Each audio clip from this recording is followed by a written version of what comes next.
सभी भक्तों को राम राम। आज की इस श्रृंखला में हम बाबा के हनुमान अवतार से आपको अवगत कराते हैं।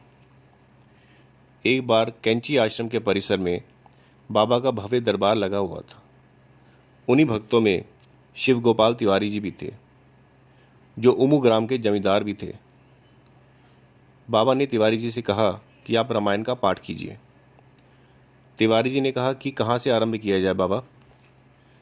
बाबा बड़े भोले थे, कह बैठे, वहीं से सुनाओ जहाँ से हमने विभीषण से कही थी।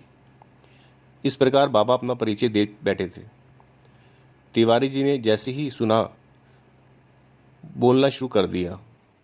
सुनो विभीषण, प्रभु की रीति, करे सदा सेवक पर प्रीति। बाबा भाव में आ गए। वह अपनी असलियत लोगों से छिपाना चाहते थे, इसीलिए वह सुधीर मुखर्जी प्राध्यापक, जो इलाहाबाद विश्वविद्यालय के थे, का हाथ पकड़कर वहाँ से उठकर चल दिए।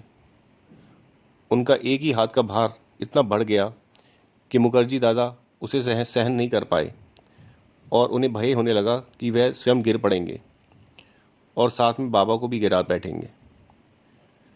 इस लाचारी में वे किसी तरह अपने को साधे रहे।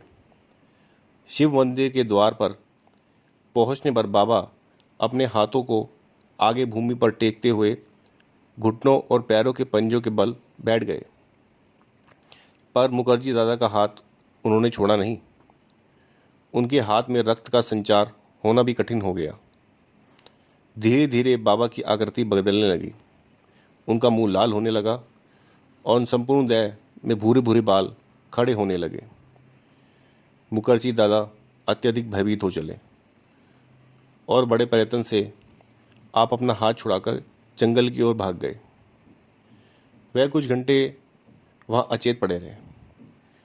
बाबा श्री हनुमान के रूप में आ चुके थे। वह भी कैंची से भाग गए। कैंची में सर्वत्र उनकी खोज होती रही, पर कहीं भी उनका पता नहीं चल पाया। जब मुखर्जी दादा लौटकर आश्रम आते हैं तो लोगों से पूछा कि बाबा कहाँ हैं। किसी का कोई उत्तर नहीं था। कुछ समय बाद आश्रम के बाहर मोटर सड़क की दीवार पर सबको बाबा के दर्शन होते हैं। लोग बाबा को आश्रम में ले आए। इस किस्से से हमें पता लगा कि बाबा हनुमान जी के अवतार हैं। इसी तरह की एक और किस्सा हमारे पास है, जो हम आपको अगले भाग में सुनाएंगे। हमारे चैनल में बने रहें